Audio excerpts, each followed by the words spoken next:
বিয়ের শপিং করছি।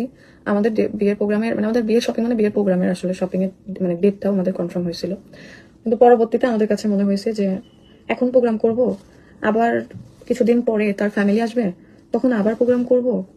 তো বিষয়টা মানে কেমন দেখায় না, একটা আনন্দ তো একটা বিষয় থাকে। মানে ধরেন আপনি প্রথমে অনুষ্ঠান করে নিয়ে যাওয়ার একরকম আনন্দ, আবার ওই একই বর বউয়ের 2 বার 3 বার প্রোগ্রাম করলেন, ওইটা তখন ওইরকম থাকবে না, যেহেতু তার বাবা মা ফ্যামিলি বাইরে থাকে।